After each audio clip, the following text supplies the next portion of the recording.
Okay, gang, welcome back. Module 8, recorded from here live in Alamosa once again. So there are two, really big models we're covering in this 1 week. So TFCBT, this model, is the reason that, honestly, why I put this whole course together. If I wouldn't have had this training in my own professional development, I honestly don't know where I would be right now. I mean, it has guided my thoughts, my practice, my supervision of other clinicians so much. I've learned, and I owe a lot of who I am from the training that I went through. And so I actually went through the supervision for the certification training. And so I'm really excited to share this with you. Let me go ahead and share my screen, and we'll jump right in because there is a lot to cover. Here's a basic outline of Module 8. So again, it'll be an overview of trauma-focused cognitive behavioral therapy. This is a comprehensive model. This gives you ideally a start and a finish. You have a lot of reading for this. This basically is the meat and the potatoes of the Cohen, Monterino, and Deblinger 2017 text, which is your required text for this course. I originally had you scheduled to complete and demonstrate a PPR session. We'll talk what PPR is. That's been eliminated. There's too much going this week. And it's not completely necessary. You kind of had a coding activity to do this week. So we'll talk about that a little bit more when we get there. This lecture overview, this kind of describes where we're going. I'm going to give you what the practice model means. Here, you can look at this real quickly, what that acronym stands for. I really have it separated out. Our next three modules will look like this. So this module will cover PPR. The next module will cover AC. The final module will cover TICE, and we'll talk about what those are. The certification requirements, again, as I alluded to, you do have to receive supervision. You do have to. It's a rigorous, kind of like the PCIT training. It's a rigorous evidence-based training protocol. So you have to pay money to go to. Well, first of all, you have to complete a pre-training, 10 hours online. Then you have to, pay about, I think it was $750 for me. It might be $1,000 now. It just probably would depend on your location who would give it. But you go to 3 or 4 days worth of training. It depends on how they break it down. I guess it could be a whole week depending on how they break that down. But you get a significant amount of training on the model, on demonstrating, so you practice there. You also get supervision. So you'll have to record your sessions. You'll have to demonstrate each one of these components of the model over a long period of time with a supervisor. And so you'll submit your recordings. You'll get weekly supervision, kind of like you would. This would be on top of, if you're under supervision for licensure, this would be on top of that supervision. So you get a lot of supervision. It's, boy, that sounds like a lot. I don't know if I want to do this. I mean, from my own standpoint, it was invaluable. I did want you to role play some things here, but that's okay. I will show you this before I get too far down the road on this. So, I'll wait a minute. So, okay. So here's the model. So let's give you an overview first of what the model is. And you're welcome to read this in more depth. Usually if I'm teaching this in person, I do some interaction with students to help understand this, but it's a little limited with the video. So psychoeducation. So you're like, well, that's kind of like a rehab specialist would do, or somebody with maybe a bachelor's.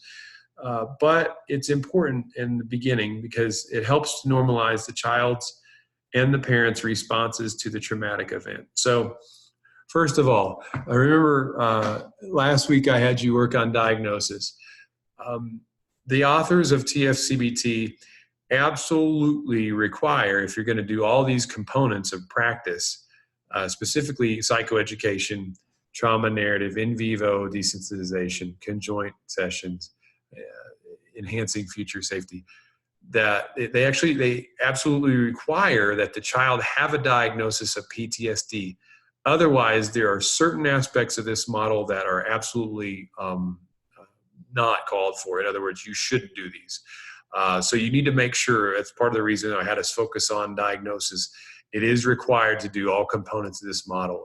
The child has to have a formal diagnosis of PTSD. But you can modify a lot of what we do. So you're like, well, why would I want to do this? Because I can't. Don't throw the baby out with the bathwater. There are a lot of things that will enhance your own therapeutic skill, even if you're not doing formal TFCBT. So you want to reinforce accurate cognitions about what happened. There's and it says facts about different types of trauma and abuse. There's a document I'm looking for. I don't have it on location here. I'm going to have to share that next week when I get back to my office. So there is a specific document I do want you to have that's been very helpful in my own practice. I've used it many times with quite a few children and parents, and it helps kind of destigmatize specifically sexual abuse. So, you're welcome to look through those bullet points there. The second P of the practice model, again, this is an acronym, is parenting skills. So you don't necessarily have to do all these in order. However, I would suggest that you focus on these first four in your first, I would say, 4 to 6 sessions, possibly even up to 8, depending on the progress of the child and the parent, on giving them and letting them develop coping skills before you get into talking about the trauma narrative. This whole model is built on systematic desensitization. And the more that somebody is able to talk about and recall aspects of their trauma, the more that they're able to have control over that event rather than that event having control over them. The way that the authors describe it are like a wound. Like let's say there's a festering wound, you get a cut, and it's pussing over and looks bad. What do you need to do? Well, you need to not just put a Band-Aid on it and forget about it. You need to get in there and clean it. Maybe, if it's a boil and it's boiling up, sometimes the doctor lances that and, applies his disinfectant. It's the same type of analogy. So imagine something, an organ inside that needs to be, repaired or removed. It's really, if you think about how much a trauma can affect a child and into adulthood, it's really an in-depth process of working through. So you give parents support and you give them skills. I share a worksheet there in part of the resources. An R, relaxation. I also have some other activities. I don't have them all posted. I'll have to go back to my location and get some of these other resources that I wanted to share with you. One of the things that I got was a zip drive with over 160 different, and some of them were extensive too. Some of them were like 50 some odd pages or more of resources to tap into. And so in the training, you actually get, and there's a lot of flexibility here. You don't have to use certain ones. You can tailor the outcomes, what you're providing to your clients based on their own developmental level, based upon their own trauma, based upon the needs of their parents, based upon their culture. So there is a lot of flexibility in how you deliver this. So it doesn't have to go in the practice order. Although I will say that the PRAC, P-P-R-A-C, is important to address before you get to the T, the trauma narrative. But again, if you think about what we talk about with relaxation, these are the things that you're going to be working on, focused or controlled breathing, progressive muscle relaxation, imagery, calming words and responses, mindfulness. I've seen yoga integrated, other calming activities like songs, prayer. So there's a lot of flexibility in here on how you want to address this. The relaxation components are really, really powerful. And I'll get into some of these in more detail later. Affect expression and modulation, having kids identify feelings, having kids rate the level of feelings that they're feeling. It's really important when you get to the trauma narrative, so they They're actually in control of that situation, and you don't traumatize them. Cognitive coping and processing. If you like cognitive behavioral therapy, this is really where the cognitive components come in. This has been shown, they've worked with kids down to 5. Really, a kid needs to be at least 7 years old to have the cognitive capacity to do a lot of these things. Although you can integrate some of this stuff with some younger kids. Really, the model is 7 to 17. That's kind of the age parameter that you look for in doing TFCBTs. There's about a 10-year window in there. It talks about the cognitive triangle, thoughts, feelings, behaviors, how they influence life, how they interact with each other. So you're going to challenge, negative thoughts, use positive self-statements, plan distraction. Again, you also want to give, this is, the child usually is really distraught when they think about they're going to have to talk about the trauma. It's not always the case, but it often is.